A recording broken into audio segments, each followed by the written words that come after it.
మీరు చూసిన త్రిమూర్తులు గాని, మీరు చూసిన బాలిక, ప్రౌఢ ఉమ్, ఈ దశల్లో మీరు చూసింది వేరు. ఇప్పుడు లోకంలో ఉండేది వేరు. అంటే నేను వేరే విధంగా మాట్లాడడం లేదు. ఈయన జీవన శైలే మారిపోయింది.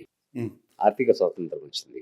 అందరూ ఉద్యోగాలు చేయాలి. ఉద్యోగాలు చేస్తున్నప్పుడు కొంచెం కలివిడిగా పురుషునితో సమానంగా ఉండాల్సిన స్థితిగతులు ఉన్నాయి. ఉమ్, అక్కడ కొంచెం సోషల్‌గా మూవ్ కావాల్సి ఉంటది. ఉమ్. ఇప్పుడు మీరు ఆ అమ్మాయి డైలాగ్ చెప్తుంది నాకు, మగవాడిగా మారిపోవాలనుంది, స్త్రీగానే ఉండలేను.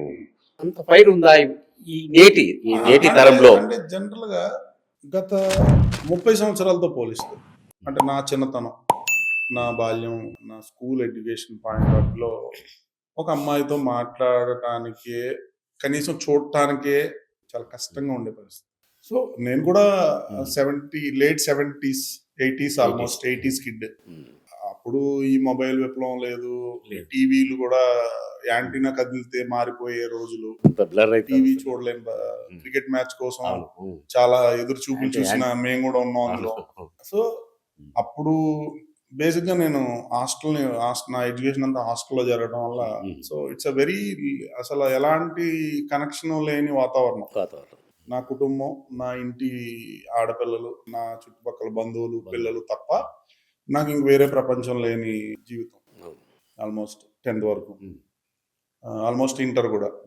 సో ఆడపిల్లలతో మాట్లాడాలి అనేది చాలా పెద్ద విషయం. అప్పుడున్న పరిస్థితుల్లో చాలా సేఫ్టీ ఉండేది. అంటే ఎక్కడో ఒకటి మనం ఒకవేళ జరిగినా మన దాకా వచ్చేది కాదేమో. చాలా టెక్నాలజీ, సోషల్ మీడియా ఎంత అవేర్నెస్ లేకపోవడం వల్ల. అప్పటి సొసైటీ వేరు. అవును, అసలు మాట్లాడాలంటేనే ఒక జంకు. మేము ఇప్పుడు పేర్లతో పిలుచుకుంటున్నారు. కాలేజీకి వస్తున్నా ఏంట్రా మొగుని కూడా వరే అంటున్నారు. అది జనరేషన్. ముందు భార్యాభర్తల మధ్య ఒక 7-8 సంవత్సరాలు 10 సంవత్సరాలు గ్యాప్ ఉండేది. ఆ జనరేషన్ అంత వ్యత్యాసం ఉండేది. సో ఇప్పుడు పిల్లలు కూడా 1-2 సంవత్సరాల మించి గ్యాప్ కోరుకోవట్లేదు. అలాగే పెద్దవాళ్ళుగా, ఆడవాళ్ళు పెద్దవాళ్ళు అంటే ఒప్పుకోవట్లేదేమో కానీ 1 year మ్యాక్స్. ఆడపిల్లలు కూడా 1 year నుంచి పెద్దవాళ్ళని ఒప్పుకోవట్లేదు. దే వాంట్ ఆ ఈక్వాలిటీ, ఆ ఫ్రీడమ్ ఉండాలని మేబీ వాళ్ళు కోరుకోవడంలో తప్పలేదు. ఇప్పుడు నేను చెప్పేది ఏంటంటే, అంత వ్యవస్థ అంతా మారిపోయింది. అప్పటి పరిస్థితులు లేవు ఇప్పుడు. ఇప్పుడు అదే కో ఎడ్యుకేషన్.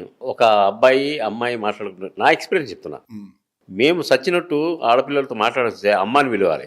పేరు కూడా లేదు. క్లాస్మేట్ కదా, ఏం శకుంతల అనేదని కూడా లేదు, ఏమ్మా అని పిలిచాలి.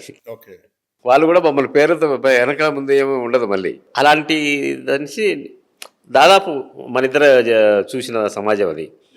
కానీ ఇప్పుడు వచ్చినప్పుడు ఎట్లయిందంటే, స్త్రీకి ఆర్థిక స్వాతంత్రం వచ్చిన తర్వాత మొత్తం వివాహ వ్యవస్థ మొత్తం పోయింది. అంటే వాళ్ళకు అప్పుడంటే మొగుడే సంపాదించేవాడు, వీళ్ళు తినేవాళ్ళు. సరే, వీళ్ళకి ఆర్థిక స్వాతంత్రం లేదు కదా, ఎదిరించేవాళ్ళు కాదు, కొన్ని సర్దుకొని పోయేవాళ్ళు. అంటే జనరల్గా మనం ఇప్పుడు అంటే టెక్నాలజీ పెరిగినప్పుడు ఈ రోజుల్లో మనం అలాంటి విషయాల గురించి మనం పెద్దగా మాట్లాడుకోవడం వల్ల పెద్ద ప్రయోజనం లేదు. అంటే అప్పుడు ఎక్స్పీరియన్సెస్ ఎలా ఉండేవి, ఎలా ఉండాలి అనేది అప్పుడు. అంటే నేను చెప్పదలుచుకున్న పాయింట్ ఏంటంటే, ఇప్పుడంతా మోడర్నిటీ వచ్చింది. మన ఏదో కథలో ఒక వాక్యం రాశాను. ఒకప్పుడు జీవితాలు పెళ్లి చేసుకునేవి, ఇప్పుడు జీతాలు పెళ్లి చేసుకుంటున్నాయి. బ్యాలెన్స్. నీదంతా జీతం, నీదంతా 2 జీతాల పెళ్లి చేసుకుంటాయి. అలాంటి దశ వచ్చింది. ఇంకా ఉమెన్ అలాంటి మీరు చెప్పిన పాయింట్ లాంటి ఆ దశలోనే ఉంది అని నేను అనుకోవడం లేదు. మీరు ఎట్లా కన్విన్స్ చేయదలుచుకున్నారు? అంటే నేను చూసిన ప్రపంచం ప్రకారంగా ఏంటంటే, ఇప్పుడు 70s లో అంటే ఒక పోలీస్ స్టేషన్లోనో లేకపోతే ఒక ఊర్లోనో జరిగే ఒక కేసులు ఒక లెక్క వేసుకుంటే మహా అయితే ఒక 10, 20, 30 కేసులు ఉన్నాయి పరిధిలో.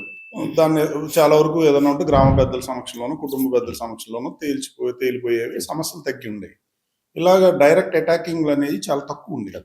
అంటే ఒకళ్ళని ఎదురుగా వెళ్ళి వాళ్ళని అటాక్ చేసే పరిస్థితులు చాలా తక్కువ ఉండేవి. ఎందుకంటే ఆ కట్టుబాటులో లేకపోతే ఆ భయం అనేది ఉండేది. భయం ఉండేది. తర్వాత రాను టెక్నాలజీ పెరిగింది.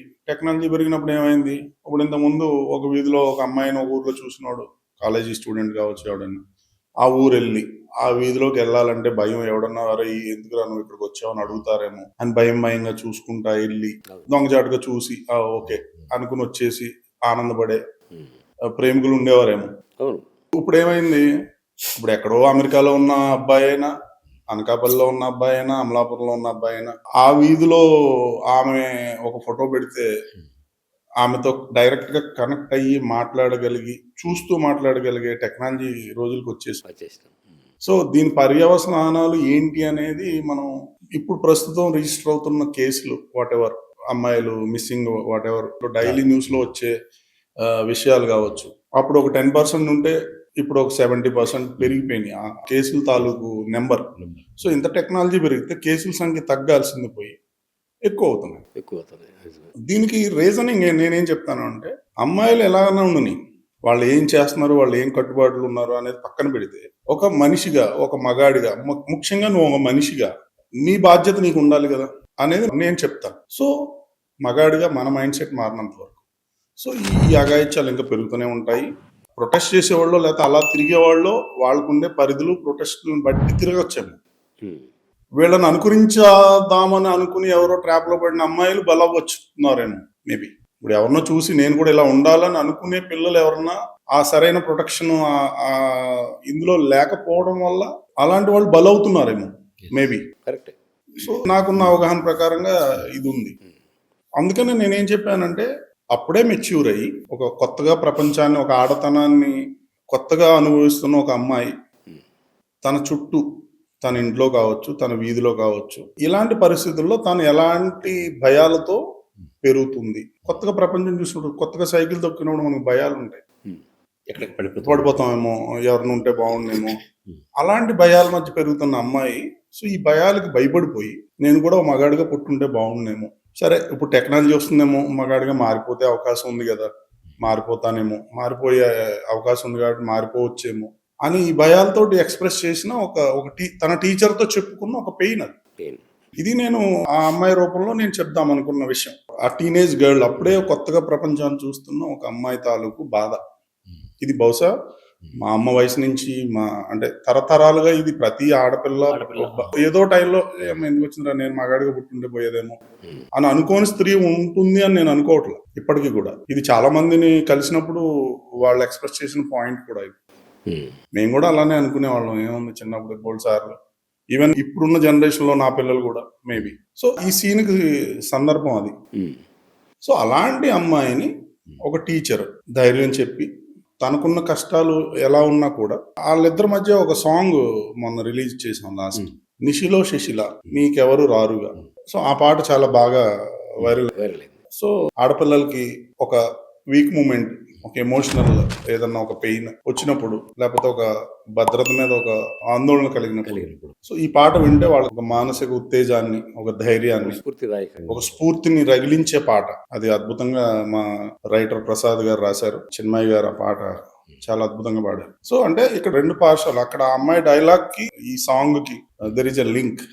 అలానే ఆ అమ్మాయి సీన్ ఆల్మోస్ట్ 10 million వ్యూస్ వచ్చింది ఇన్స్టాలో, ఆల్మోస్ట్ ఇంకా క్రాస్ అయినాయేమో.